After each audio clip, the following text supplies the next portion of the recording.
waaw léegi ñu wax ci ponk mujj bi muy wàllum littoral bi bëri na coow yu si juddoo bu njëkk bi fii nii si kanamu plage bi nekk Mermoz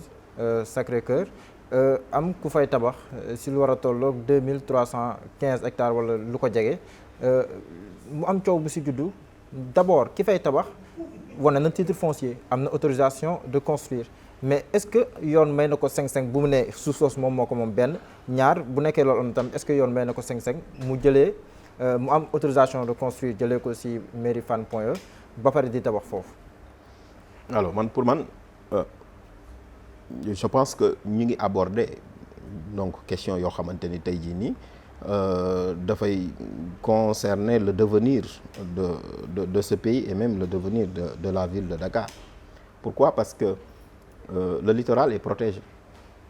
Il est protégé par le code du domaine de l'État, la loi de 76. Alors bu ñu nekkee sur le domaine public nag régime de domanialité publique moo fay appliqué wu. xam nga en droit foncier Sénégal ñun dafa am 3 domaines. Le domaine national, ñu am le domaine de l'État, ñu am le domaine des particuliers.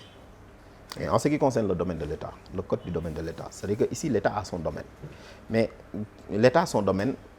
dafa am régime bu ko tënk. moom la ñu tuddee le régime de domanialité publique maanaam c'est un régime exorbitant de droit commun.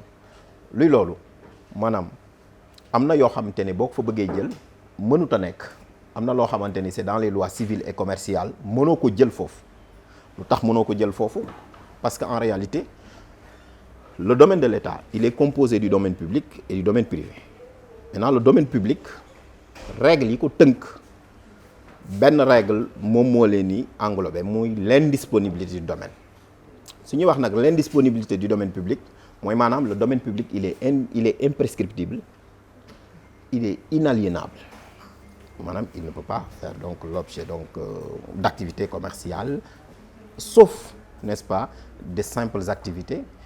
avec l'autorisation ou bien des autorisations pour pouvoir y édifier des installations légères et démontables. maanaam comme ni ko code de l'environnement waxee. très bien parce que protection boobu day tax ba nga xamante ni nii en réalité bu ñu fay def aménagement indispensable la war a doon wala aménagement spécial.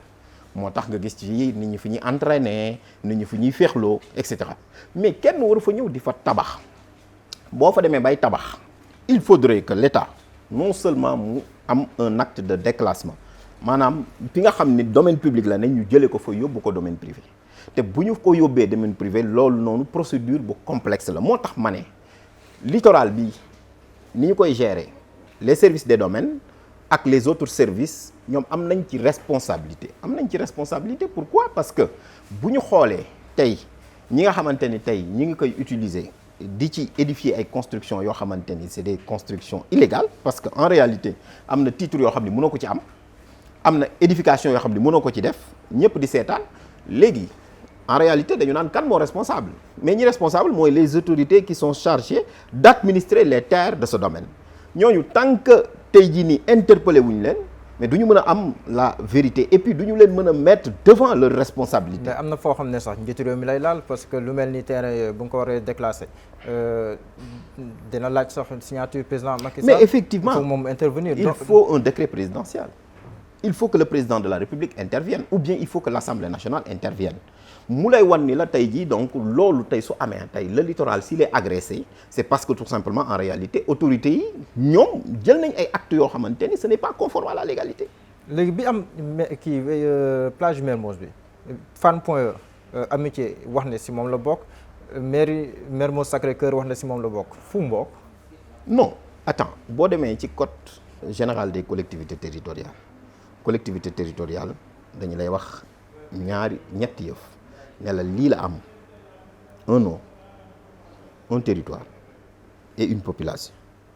man nag du ma toog ne fii la bokk ak fee la bokk man loolu du ma ko wax mais li mu mën a wax mooy la répartition des compétences elle est posée par le code général des collectivités territoriales les autorités déconcentrées moo naan maanaam préfet yi ak les maires concernés ku ci ne xam nga sa territoire fi mu yam te ku ci ne aussi xam nga sa cadre d'intervention donc mënut a am conflit de compétences à moins que le code le prévoie mais même conflit de compétence su amee tey ñoom am nañu droit tey dem ci juge bi te foofu laa doon waxee ni le contentieux qui est là contentieux boo xamante ne la su fekkee ne c'est un contentieux positif maanaam ku ne di xëccoo compétence bi ne maa ko moom wala mu doon le contentieux négatif ku ne ni man peut-être que li du sama domaine de compétence dañuy dem ci mbaxana fa mu doonee benn mooy juge maanaam la cour suprême suñu demee ci cour suprême moom mooy wax ni kii moom moo am fii cadre de compétence pour intervenir. mais léegi bu ñu demee par exemple mbir mi ngi si loxoy yoon ñu dem ñu ne par exemple si Fann Point E amitié la bokk moom joxoon na ko ndigal pour mu mën a tabax. kon ndax loolu day tekki ne que kii moom makaan boobu commencé faa tabax mën na wéyal tabaxam. waaw mais bu ñu la joxee pour nga tabax est-ce que fi ñu la jox nga tabax war nga faa tabax. mais waa ji kayit la yor de titre foncier la yor moom la wane. xam nga yow mun nga ma jox kayit gi ki ko signé wala mu ñëw mu jalgati yoon gis nga fi ba taay ñu annulé ay décret présidentiel président xaatim na décret dem cour suprême mu annulé ko donc dama ne kayit googu ñooñu ko jox moo tax citoyens yi nga xam ne dañuy topp nguur gi ñoom li ñu war a mën a def mooy jël kayit yooyu noonu attaqué ko ci kanamu cour suprême bu ñu demee ci kanamu cour suprême atte parce que cour suprême su fekkee dafa ni acte yooyu noonu baaxul dañoo nul acte yooyu noonu mënatu la dem maintenant bu fekkee ne acte yooyu depuis parce que recours pour excès de pouvoir 2 mois nga ko mën a def mais yeneen dëkk acte yi ñu def yëpp mën nañ ko attaquer au moyen du référé ñoom mën nañu dem ci juge bi ne ko ñun kat dañ lay demander ay mesures utiles bu fekkee ni fii titres yi ñu fi joxe wala actes yi ñu fi jël c'est des actes yoo xam ne qui ne sont pas conformes à la légalité dañuy demander ay mesures utiles à ce que nga wax les services des domaines les services des donc municipaux à ce que nga enjoindre leen ñu arrêter toute construction et loolu donc dans les meilleurs délais le juge va se prononcer. mais li am Fadem Mamel moom moo gën a doy waar parce que montagne bi si boppam la nekk di yat lu mel noonu sax am na Mermoz falaise bi si boppam tamit ñu ngi koy yat gis naa ko dem naa fa lu mel noonu tamit at enjeu géologique yi nekk si ginnaaw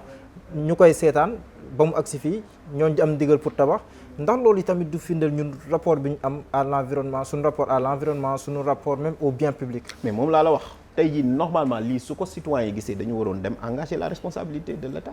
parce que suba tey jii nii l'agression de l'environnement tey boo demee ci dëkk yi nga xamante ne dañu am bénéfice les montagnes dañuy dem ba dañuy jàngale dans les facultés le droit de la montagne dañuy dem di xool nga xamante ni yoo xamante ne dañ koy préserver parce que c'est un patrimoine boo xamante ni tey ce n'est pas donné à n'importe qui mais tey kenn warut a mën a nangu tey ñu ñëw di ko gas nga xamante ni maintenant li citoyens yi mën a def man dama koy wax chaque fois il faut ñuy saisir les juges il faut ñu engager la responsabilité de l'État pour fonctionnement défectueux du service public mooy lan le service public bi nga xamante ne moom moo war a préserver lii muy le ministère de l'environnement mooy les services des domaines et cetera ces services là bu ñu deful li ñu war a def dañ leen war a yóbbu ci yoon parce que état de droit noonu lay doxee maanaam engager la responsabilité de l'administration qui a donné ces titres là et qui a laissé faire barki démb gis nga le ministère de l'environnement commencé na génn di wax quitus environnemental et cetera mais pourtant tout ça c'est quasiment prévu par le code de l'environnement man déggoon naa le ministre chargé de l'hygiène publique daan wax ne dañuy wax référé environnemental alors que les référés existent au Sénégal kon nga xamante ni parfois même ministre yi ñoom dañuy le littoral tam mi ngi traîner boobu ba tey mais effectivement man dama ne la même la loi sur le littoral bala ñu koy wax mais dañuy wax le code du domaine de l'État qui doit être respecté boo xoolee tey jii nii toute cette corniche là mais beaucoup de constructions sont illégales alors que ñi ko fi construire mais ay papiers lañ leen jox ay autorités administratives ñoo ko jël signé ko jox leen ko loolu day wane ni tout simplement que war nañu xool administration sénégalaise nu muy doxee war nañu xool les actes yi nga xam ne dañu koy signé nan lañ koy signé et puis ma wax la beneen affaire mais le contrôle est-ce que gis nga une fois ñu wan la les services de l'État accompagner par exemple des directions techniques génn di def des contrôles wala di def tout simplement en réalité des opérations n'est-ce pas de visite et cetera mais gisoo ko li ñu gis barki démb bi coow li jógee Descos def na fa descente même Mosam def na fa descente mais après coup quoi bi coow li jógee waaw mais li ci cocasse mooy lenn c'est-à-dire que on a vu un maire bu ñëw ne moom day arrêter ay construction ñu ne ko doog fi defee Barthélémy Dias waaw alors ñi arrêté maire boobu noonu amuñu droit ne maire bi doog fi def parce que maire bi il a un pouvoir de police su ko neexee moom mu jël arrêté code général des collectivités territoriales moo ko may amul kenn ku mën a ñëw ne maire bi am na droit te les forces de l'ordre moom su fekkee ni dafa agir de concert avec les autorités déconcentrées dañu war a ñëw ak le maire képp kuy construire sur le territoire de la commune maire bi am na droit ne la arrêteel même su la joxoon permis de construire yow nag su boobaa noonu booy dem nga jooy ko yow yaay dem cour suprême nga jooy ko waaye du maire bi moom la ñu war a mën a arrêter parce que loolu soo ko defee yaa ngi nësaxal benn institution muy l'institution municipale. merci beaucoup professeur kontaan en tout cas man maa leen di remercier. jërëjëf yéen doon teewlu dig leen daje si lu yàggatul dara incha allah.